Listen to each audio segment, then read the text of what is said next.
Hi everyone, this is Tanver Nasir welcoming you to another episode of my podcast, Leadership Biz Cafe, where we focus on talking with leadership experts and practitioners about some of the pressing challenges and issues leaders face today, and how they can succeed in leading others in today's ever-changing global business environment. Now, before I introduce you to this episode's guest, I'd like to share some exciting news.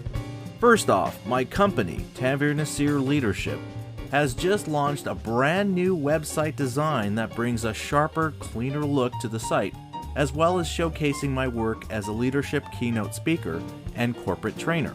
So, if you're looking for a speaker for your next event, or perhaps you're in need of a corporate trainer for your upcoming leadership retreat or training session, please do check out my website at tanvernasir.com. That's TANVERNASEER.com to learn more.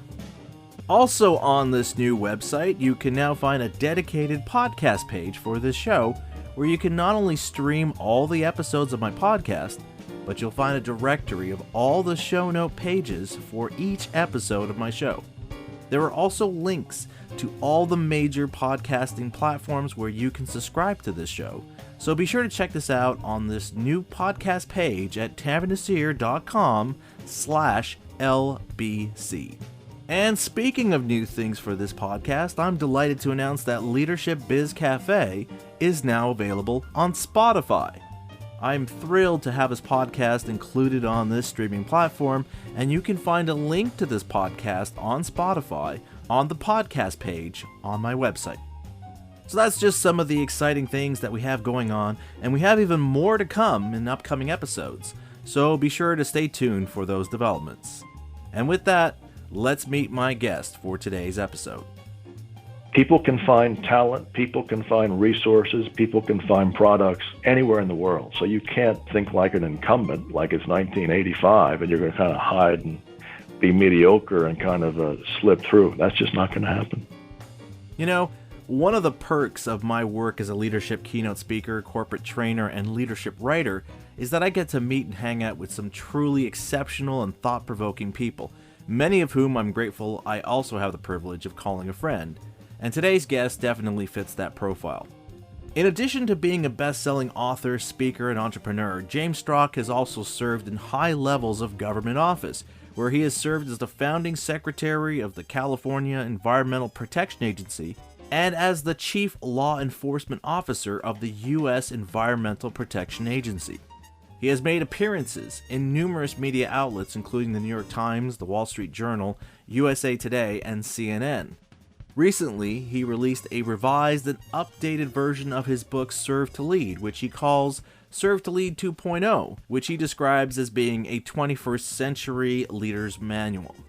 In it, he makes the case that everyone can lead because we all have the opportunity and potential to help those around us to be successful in their efforts, so that collectively, we can all succeed and thrive.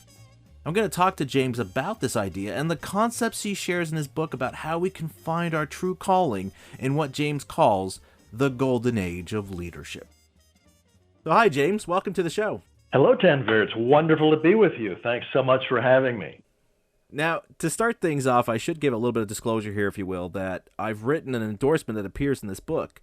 But by the end of today's conversation, I'm confident that it will be clear to everyone why I was delighted that James had asked me to write an endorsement for this revised and updated version of his book. And so with that, James, I think a great place for us to begin our conversation about Serve to Lead is found in your book's subtitle, 21st Century Leader's Manual.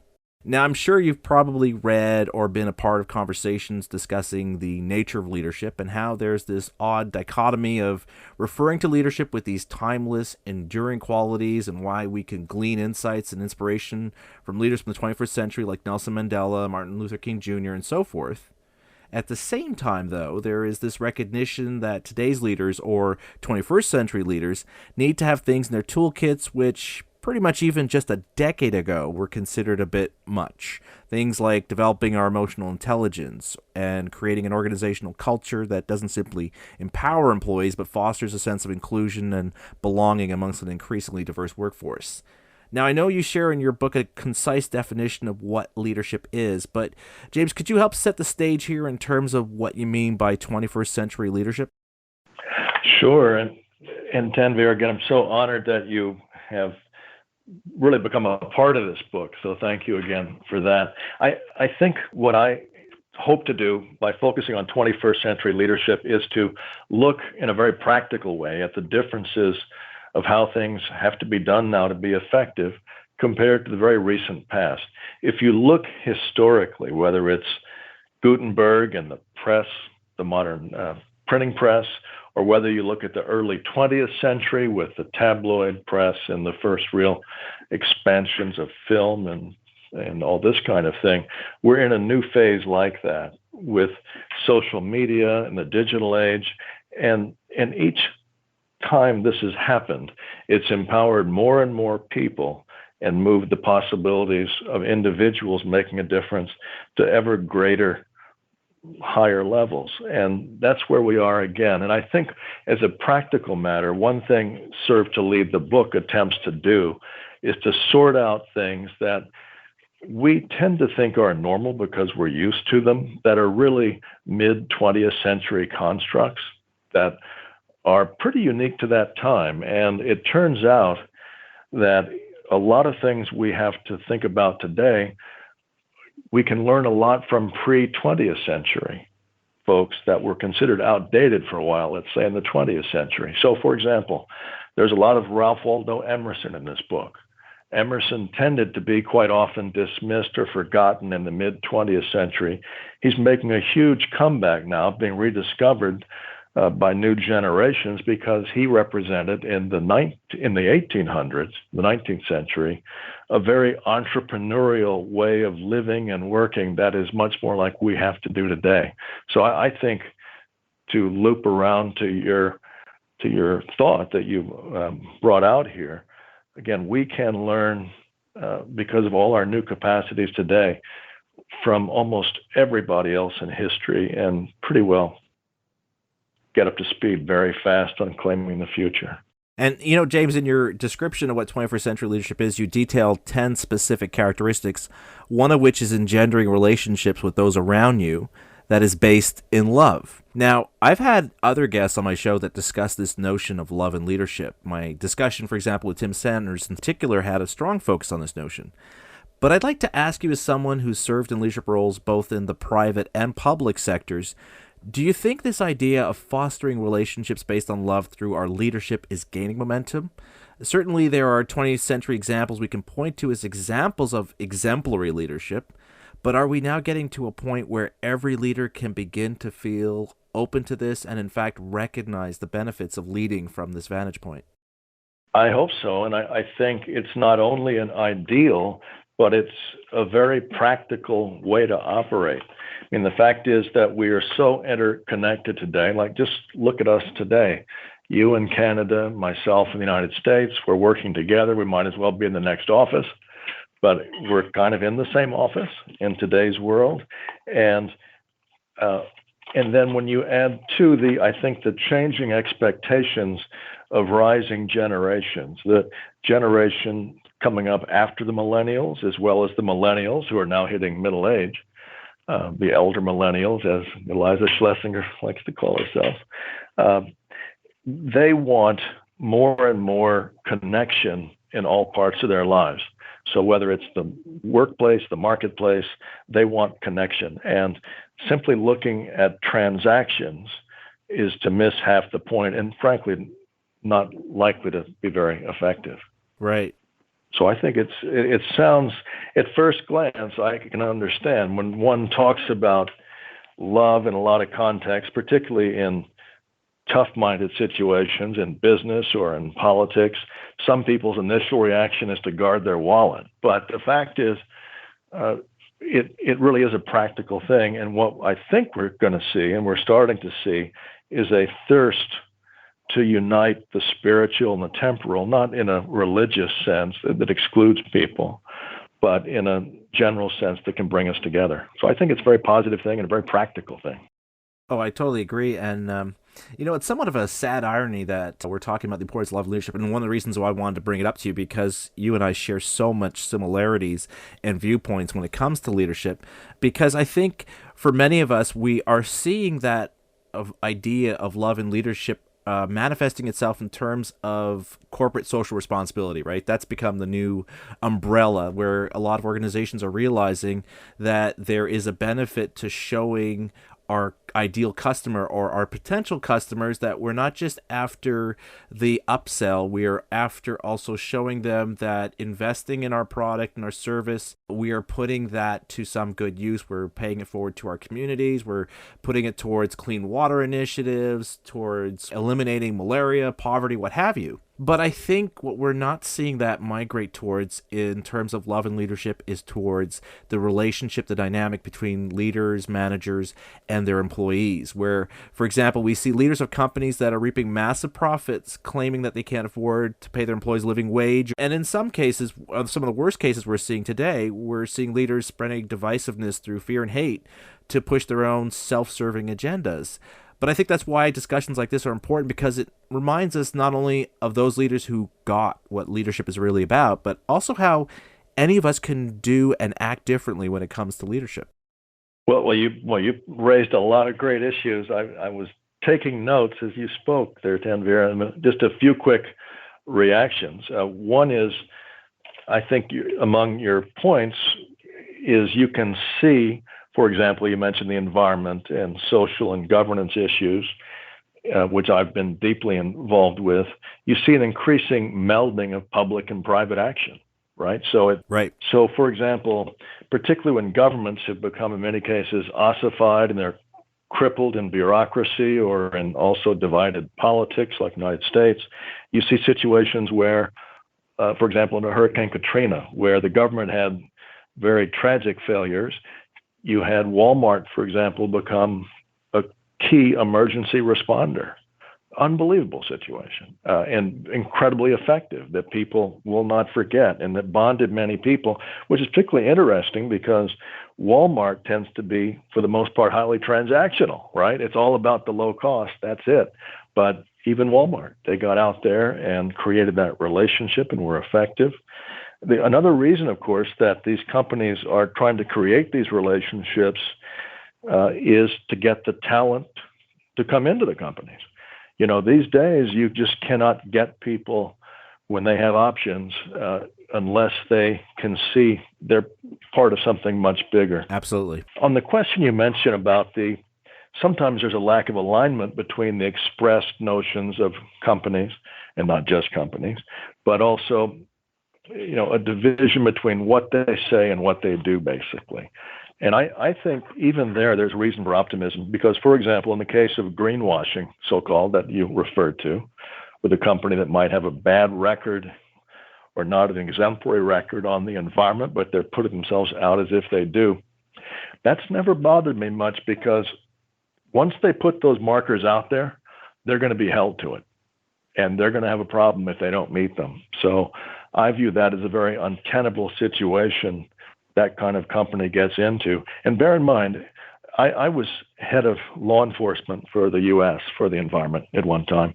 And one thing people don't think about, but it's very obvious once you reflect on it, is often the best people who hold companies accountable, both legally and otherwise, are competing companies. They've got the information, they've got the motivation. They'll often be quiet about it. But when I was head of enforcement, a lot of our biggest tips would come from competing companies. There's no way that company is doing what they say. And it was incredibly valuable. And now, with the cell phones and whatnot, if a company gets out there and starts playing fast and loose, you can have citizens go out with their cell phones. And God knows what you can turn up. And the other issue then that relates to a step deeper is the value of transparency, right? So whether it's the corporate profits and the use of the corporate revenues and so on, the more we can get transparency and the more we can use digital media or digital communications to get things shared, the more powerful you're going to be. Let me give you a precise example. I do a lot of work with a wonderful not-for-profit in Germany called Deutsche Umwelthilfe that's been, among other things, involved in helping to uncover some skullduggery alleged of some automakers you might have heard of. Now, think about this a minute. In today's world, I could be sitting in the United States half a world away, and we can be comparing notes and putting our thoughts together in a way you could never have done in the past. So just as at one time multinational companies were able to elude accountability when they were a step ahead, well, now we all have those same tools, and they're held accountable as never before. It's just a remarkable time, very positive. Love it. Love it. See, this is why I'm so thrilled to have you on my show here today, James. So let's dive into the real heart of your book, James, where you share how we can embrace the principles of 21st century leadership and how we can accomplish this by asking ourselves 4 questions about the way we lead. So what are these 4 questions, James? And perhaps more importantly, why these 4 questions? Mm-hmm. Well, the purpose of the book, let me back up a step if I might, Tanvir, about why I wrote this book. Sure. Because it might help elucidate it. I have written several books, and I've just written books that I wanted to read that I couldn't find. Right. So in the leadership realm, like you, I've read tons and tons and tons of books and gotten a lot out of many of them.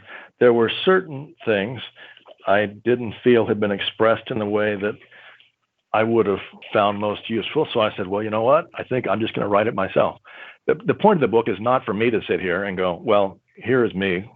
Here's what you might want to think. It's like, well, yeah, and that's not very compelling. I'm trying to put together a system that's simple where people can access a tremendous amount of thinking from others as well as their own best thinking and crafting their own leadership approach. So in doing that, I eventually narrowed it down to 4 questions, and they're meant to be applied on a regular basis if one gets in the habit of thinking this way.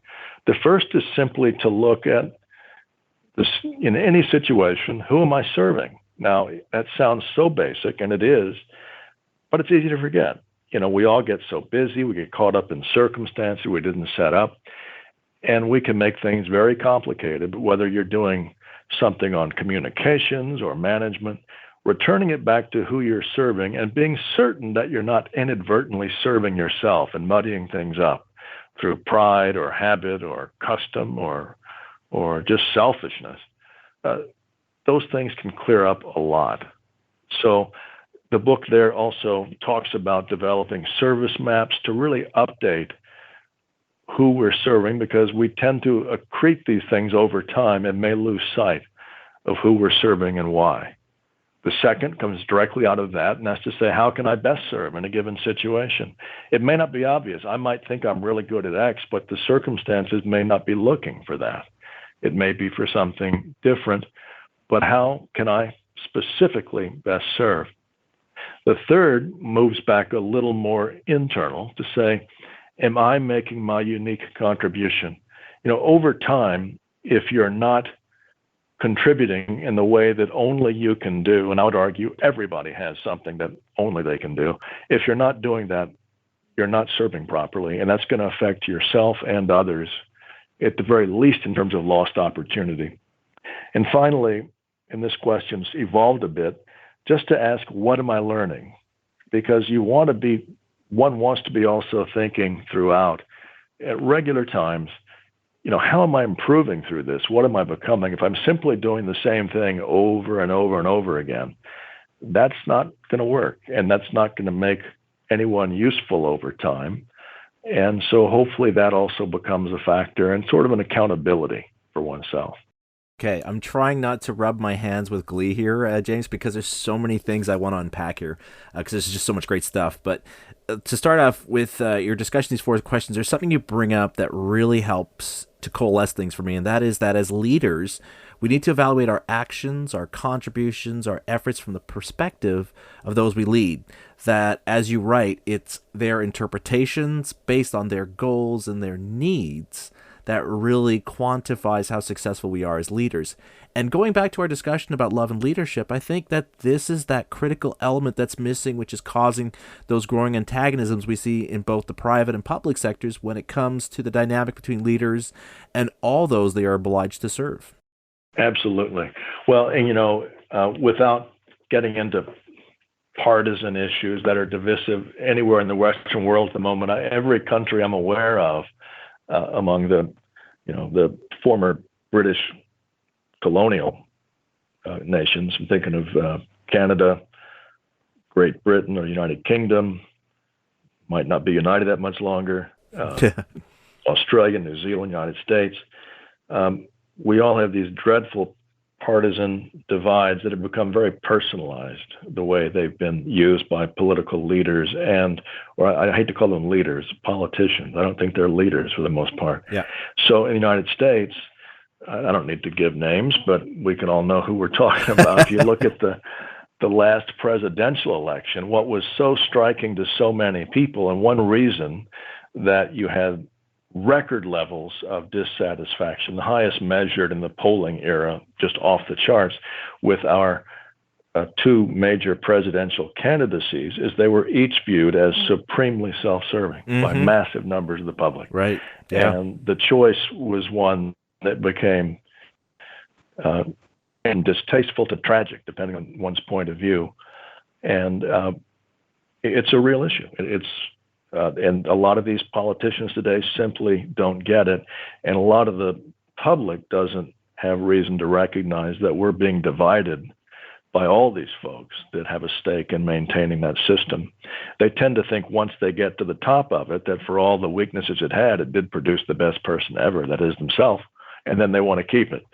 And so I know in the United States, and I know other countries I watch, there's a clear sense that politicians, from the point of view of most people, not simply their partisans, and to put this in perspective, in the United States, we have now about, and it varies a little bit, I watch it every month from Gallup, about 44% of Americans American voters, self-identify as independent now of either of our major political parties, and right around 28% are Democrats and 28% are Republicans.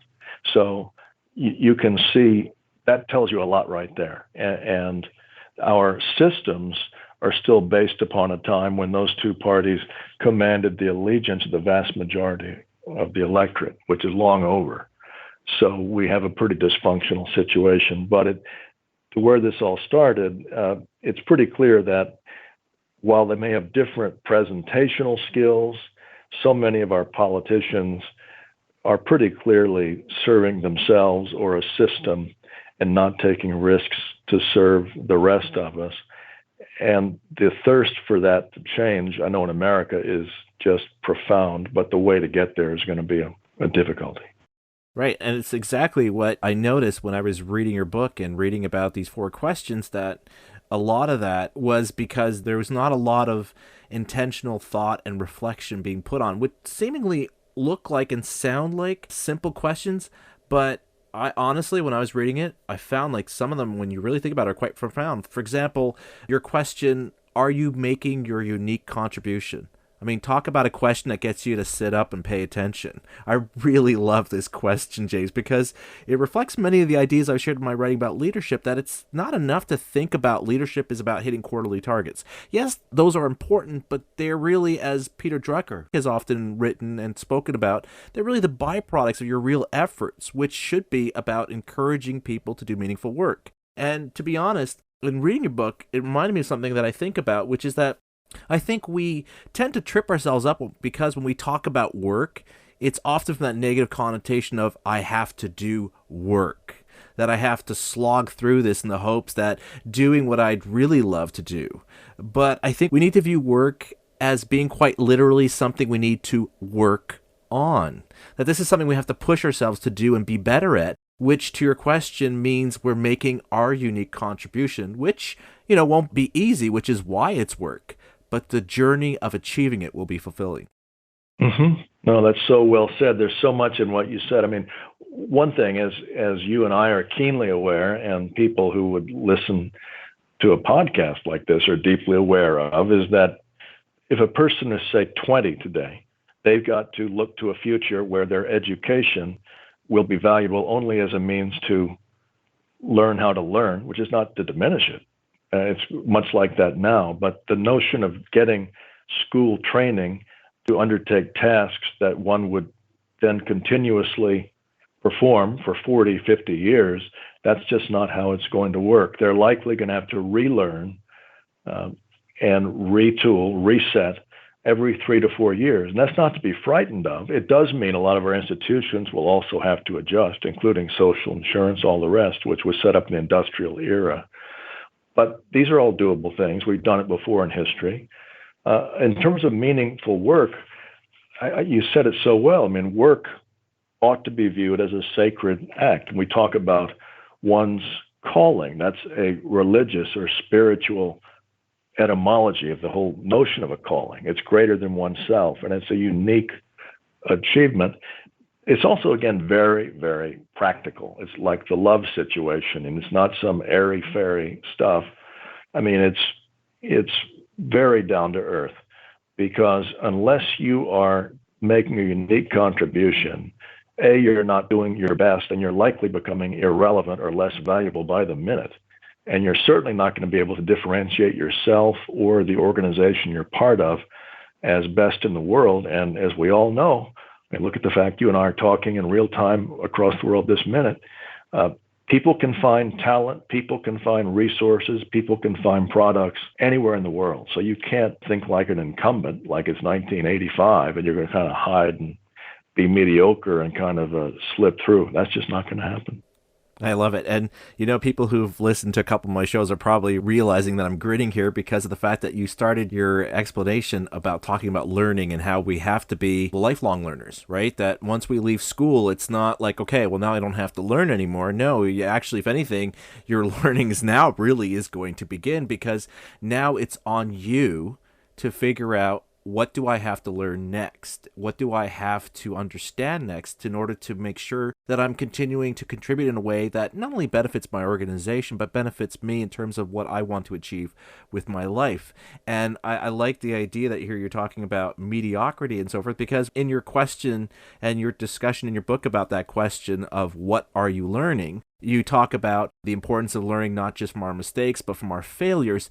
And I love this point because, again, it reflects something that I've written a lot about. In fact, just this year alone, I've written 2 pieces about leadership and failure. One about how Walt Disney learned about optimism from failure, which almost doomed his career before it even began. And another one where I share a personal example of how failure actually taught me how to become a better listener as a leader. And so for those who are interested, I'll be adding links to those articles in the show notes on my website. But in this discussion of failure and leadership, you point out that by having this, what you often refer throughout your book, this outside-in focus, which goes back to that first question of who are you serving, we can develop a resilience to failure, because now it's not about our ego or our sense of self-value, but how are we going to serve those under our care in response to this setback or to this failure? Yes, no, I mean, you make so many good points there. I mean, I think it's exactly right. I'm reading a book right now about a life that has more failure and more ultimate accomplishment than almost any other, so we still study it. Winston Churchill. There's a new book you may have seen by Andrew Roberts, the British historian. Oh, yes. Which is, and I have studied and read about Churchill and reflected on him for many, many years.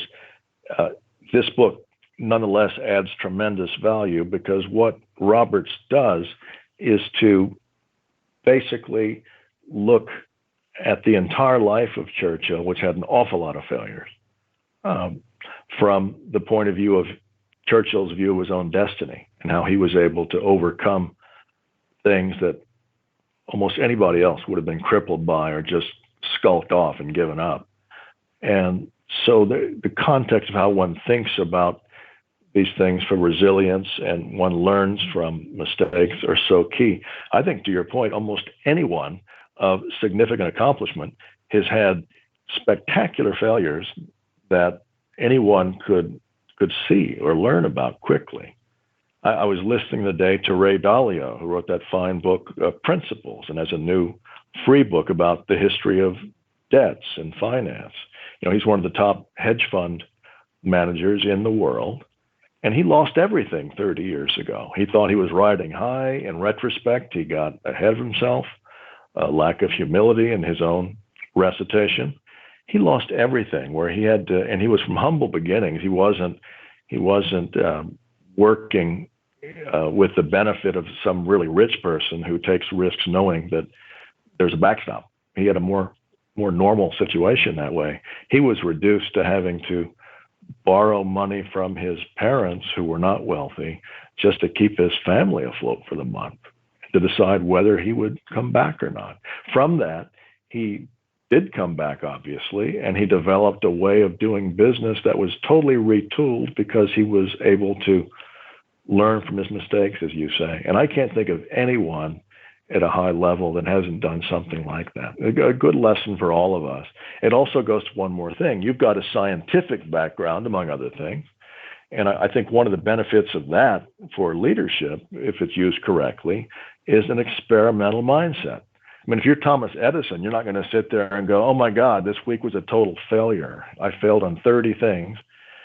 No, you're going to say, oh my God, we experimented. We're just this much closer to an incandescent light bulb.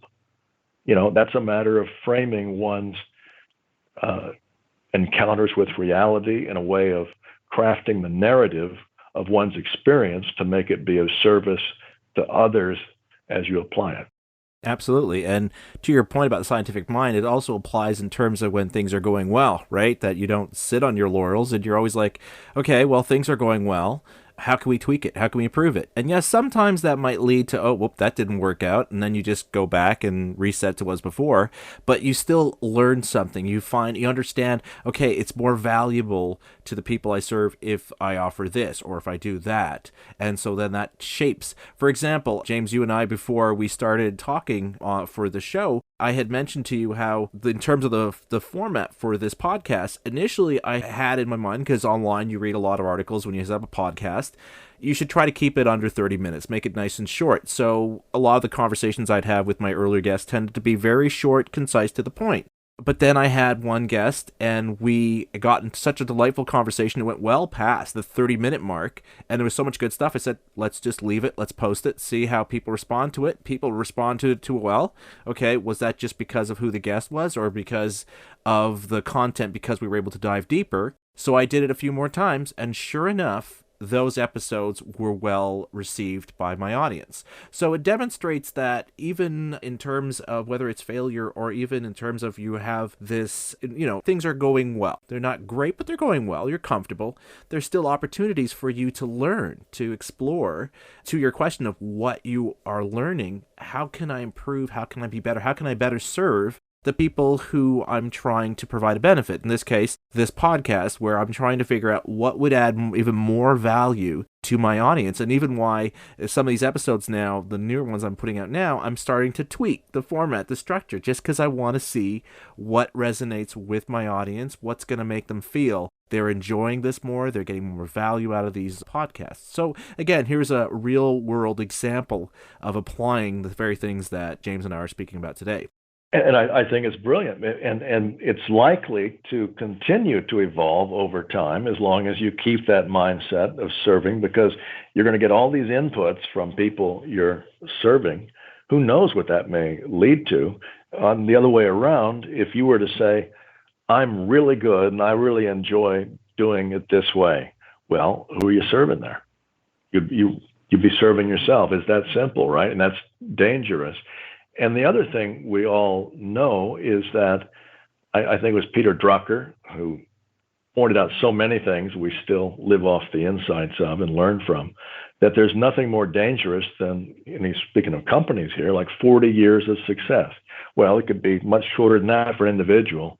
It could be a year or two, and there's always that risk of beginning to focus too much on ourselves or doing it indirectly by, let's say, all of a sudden serving a little bureaucratic enterprise or the people in our company in a way that's dysfunctional, that loses the connection with those customers and so on. That takes constant vigilance. The temptation is always so great to head toward a comfortable incumbency, but that is so precarious and dangerous for all concerned that it's got to be resisted. I think there is nothing more beneficial, as I think about it, than having some early failures in one's own mind, ideally that didn't affect others so much as oneself, but that give one that kind of valuable perspective and vigilance against, again, incumbency. Right. It's that thing we hear about every now and then of the permission to fail.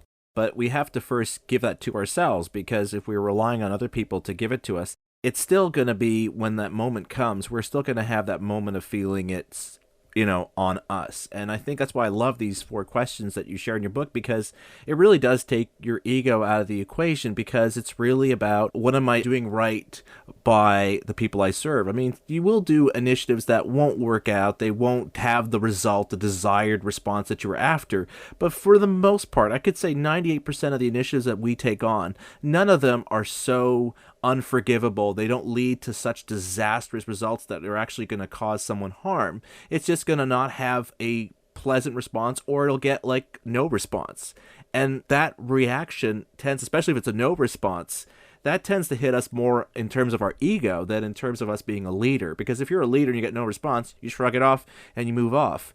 But if you're looking at it from the point of the ego, you're thinking, well, this obviously was something you thought would be good. That's why you put your efforts, your resources, your time towards it. And when it gets no reaction, it's really easy to feel like, oh, this didn't work out. I don't understand. How come people don't appreciate it? And I get that a lot from leaders. Like, oh, I've done this for my employees. I do this, and they don't seem to appreciate it. And I keep thinking, and I'm going to use some of these questions. Well, who are you serving to really help them understand? Wait a minute. What is your point? Is it because you didn't get the response that you wanted, or is it about that they didn't get what they needed from you?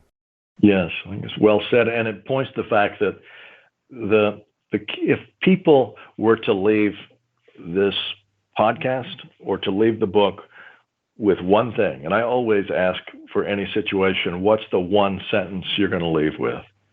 Not that that's meant to be the only thing, but still, one needs to have a clear sense of what something or someone's about. Who are you serving is a question of accountability, whether it's for yourself or for others. And it's powerful, and it's so basic. There is a key countervailing force that makes it in some ways more difficult to fail right now, despite all the talk about, fail fast and so on. And that is that in the digital age, everybody's worst moments can be cataloged and represented in the worst possible light forever and sit there. And I think that's something we're still just learning to work through. Politicians are somewhat used to that, right? But now that CEOs and others in the internet age are facing similar scrutiny, it's often something they've really got to learn and get used to, because they're not. So, for example, you might have the best record, not you, of course, here. One might have the best record as a CEO in terms of everybody's viewpoint. But if that person were to get drunk and hit their boyfriend or girlfriend or treat a child badly or something on a cell phone feed, their entire leadership could be wrecked and their career could be destroyed, if not, just greatly set back. This is a new thing. And, in political campaigns in America, it's a common thing at the higher levels for the Democrats and Republicans to have people follow their opposing candidate literally 24/7 with video cameras. And now, of course, the public can do this too, just looking for that moment they slip up and to hope that can be used to paint a picture entirely bad based upon this one very powerful rendering. That's also something to deal with that has not been totally sorted out yet. And it's a level of accountability on all of us that's going to continue to rise and require a lot of sorting out, I think. Again, James, I'm sure it's maybe coming across, but I'm grinning ear to ear here because your comments here just brought to mind something that you bring up in your chapter where you talk about the context of serving to lead in management. Because there's two quotes in this chapter that I earmarked. I said I have to share this because these are just absolute gems. And so I want to share them because especially one of them touches on exactly what you were just discussing. The first one is that you write about empowerment, where you write, empowerment occurs in big and small ways. The big ways include a culture of relentlessly pushing authority and capacity for action to the level closest to the customer. Effective delegation is not a static concept. It is dynamic, constantly evolving. And the other quote addresses the idea of how managers can serve by holding employees to account, where you simply state and eloquently state, the greater the autonomy, the greater the accountability. And I've got to use that in one of my talks. I love it so much. And it just builds on what you were talking about in the concept of this idea of leadership in this new environment with social media and so forth, that it's now dynamic and constantly evolving. But just bringing into this context of serving to lead in the concept of management, could you talk about how managers can serve those they lead by empowering them, but at the same time holding employees to account? Because I've actually had a number of my talks where I get leaders to recognize that when we talk about accountability, it's not blaming employees. It's really about empowering them to have a sense of ownership, not just an ownership over, okay, well, this went wrong, but ownership over what's the solution going to be to how we're going to improve moving forward. Yeah, no, that's so well said. I mean, I think what tends to often happen is that people are not given a lot of autonomy, and then they're held accountable for things that may not even been in their control. And it's an entirely dysfunctional, self-serving situation by whoever is allowing that to happen. I mean, if everybody involved comes together to agree on certain metrics, and they're going to vary depending on circumstances, then it seems correlative with that at the same time, you've got to confer, or you ought to be in a position to confer, all the greater authority to those people to figure out how they're going to do it. They're closest to it. That's where the creativity is. And they involve different tasks, the accountability and the creating the metrics, and then the person who is actually going to be part of a group coming up with how to do it, then doing it. Those are separate tasks, much like a coach versus, say, a professional ball player. They may be related, but they're different. And to get the best result, I think they need to be kept a bit distinct.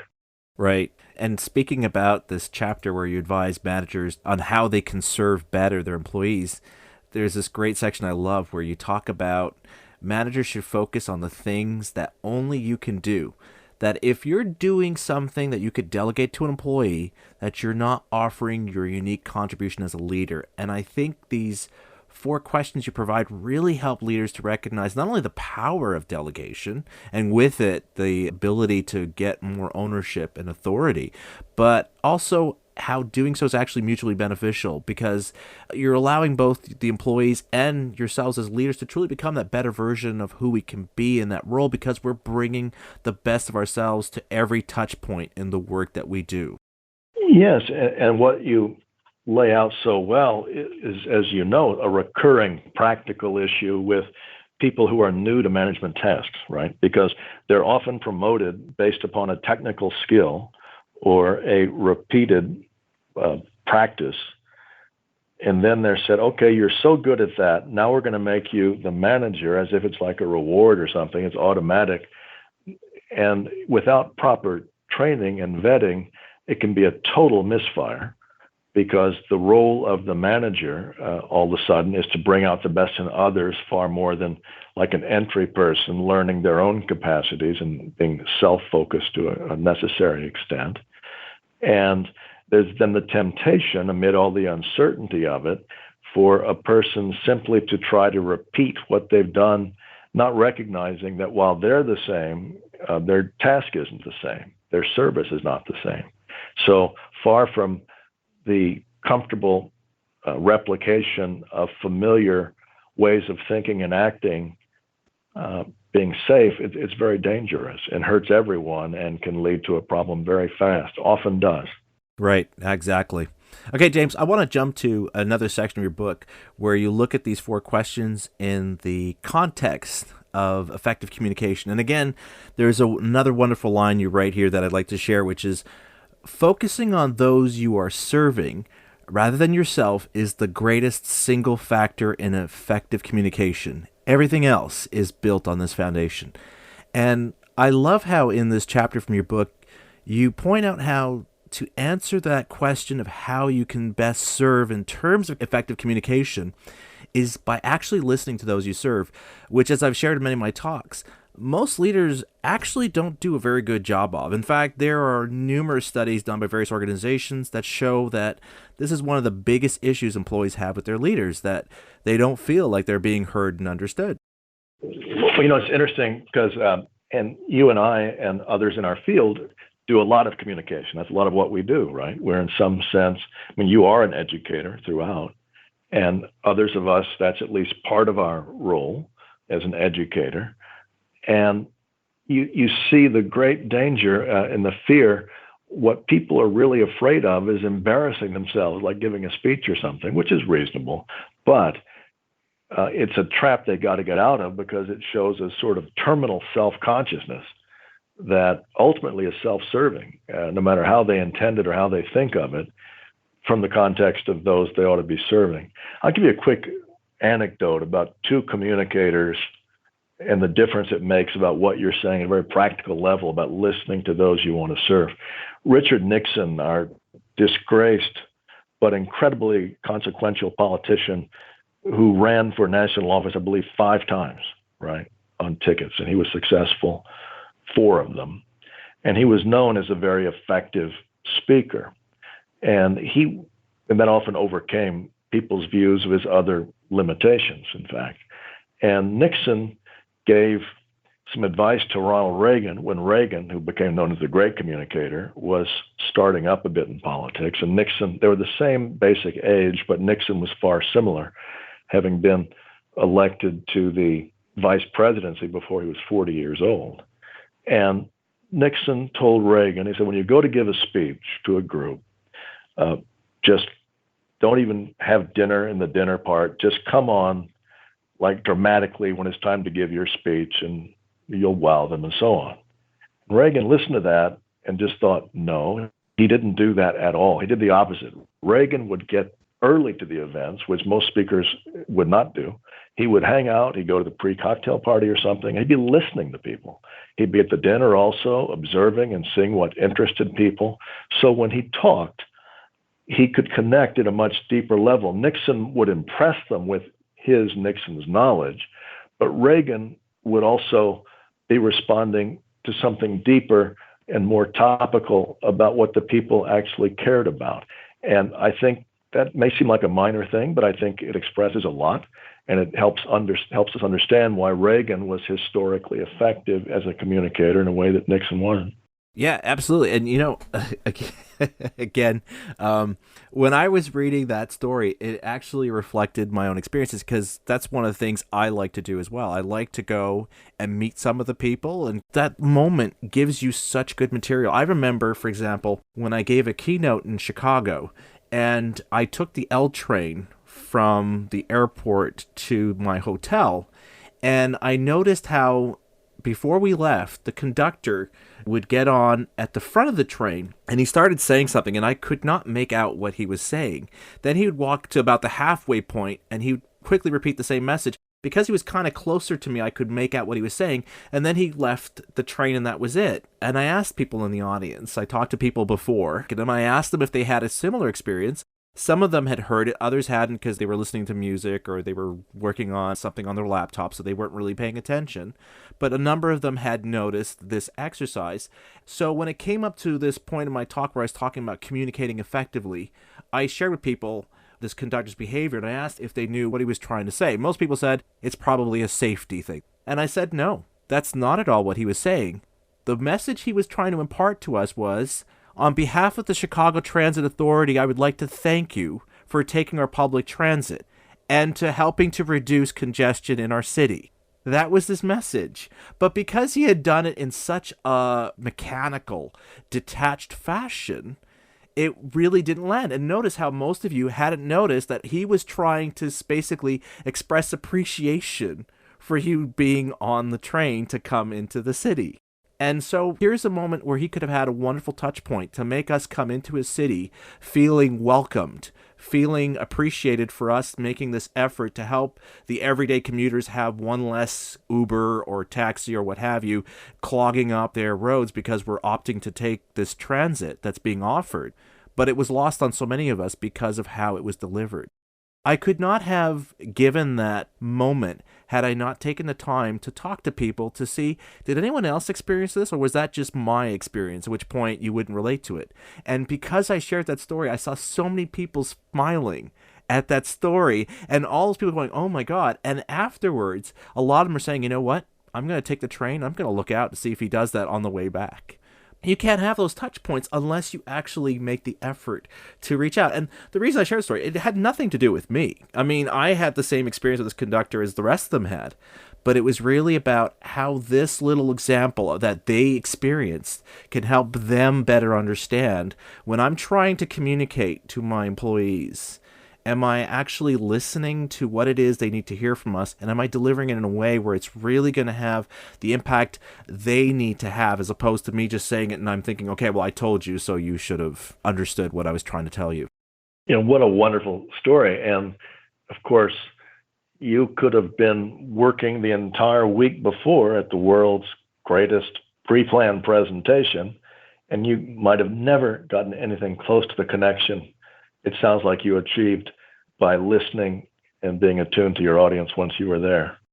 Absolutely. And, you know, a lot of them asked me too, saying how, didn't you have a prepared talk? Because, you know, with you putting that in, I felt like, I said, no, I had a prepared talk, but I always like to shape it so that I am giving you information that's relevant to you of what it is that you're coming here to hear from me about, that you can then take back and use in your organization. And that's the real point of effective leadership. And then again, looking at those questions that you have here of who are we serving and how are you serving? You know, one way that I think about that issue you've raised so well is there's the piece you wrote, there's the piece you think you wrote, and most importantly, there's the piece that other people think you wrote. And they're all slightly different. And so one has to think of that creative work as something separate, as you say, from oneself, and certainly separate from one's ego. Because if it's really about oneself, it's only going to be of value when it happens to be something that is universal. And that's unlikely to come out of a self-focus. Even then, it's an acknowledgement that, or a trust that something that you think is personal to you might be shared by other people but hasn't been expressed or articulated. And that's a rare moment. Absolutely. So, James, it's become my favorite way to end the conversation by asking my guests to share one key insight that they want to leave our listeners with, which actually is a nice segue from what we've been talking about in terms of effective communication and basically the very theme of your book of who are you serving. So what's one key message you want to leave our listeners with, whether that's to contemplate on or to consider taking action on? I would hope that listeners would consider applying this one question to themselves throughout their life and work for a bit, just habitually looking at situations and asking who we're serving as we do them. A lot of things we do just through custom or through habit or familiarity may not really be serving others as we initially thought they would or assumed they would, and they might, even worse, be self-serving or prideful. And the more we can pluck those things out, the more effective we're going to be at serving others. And as the book makes the argument, and I think science backs this up as far as it can, and spirituality does, that when one is connected to and serving others in productive relationships, the world finds a way to keep that service going and will work around you and with you to help you accomplish great things. Wonderful. Again, James, it's been truly a pleasure to have you on my show. We've been engaging for a number of years online. I'm just delighted that we finally got this opportunity to get together and talk about something that we both clearly care about, and that is how leaders can truly serve those under their care. So thank you so much for sharing these insights. I really appreciate it, James. Well, thank you so much, Tanvir. It's been an honor, and it's a real pleasure to get to speak with you in person, although I feel like I know you, and now the voice will have even more resonance because I learned so much from your fine work, and thanks for your tremendous service. Thanks, James, for the kind words. Appreciate it, my friend. As I told you at the start of the show, we were going to get some interesting insights and an encouraging outlook on why this really is a golden age of leadership from best-selling author, entrepreneur, and former public servant James Strock, and he certainly delivered on that. Now, if you want to learn more about James's latest book, Serve to Lead, as well as those articles I mentioned I wrote on what Walt Disney learned about optimism from failure, as well as a piece about what one of my own failures as a leader taught me about becoming a better listener, check out the show notes for this episode at tanvirnasir.com/LBC. That's TANVERNASEER.com/LBC. And that's a wrap for another episode of Leadership Biz Cafe. If you have any questions or comments, drop me a note through the contact form on my website, and don't forget to subscribe, rate, and review my podcast on Google Podcast, Apple Podcast, Stitcher Radio, or wherever you find and listen to this podcast. And don't forget, you can now also listen to this show on Spotify as well. And you can find links to subscribe to my podcast on these platforms on the podcast page at tanvirnasir.com/LBC. With that, I'm Tanvir Nasir, and you've been listening to Leadership Biz Cafe.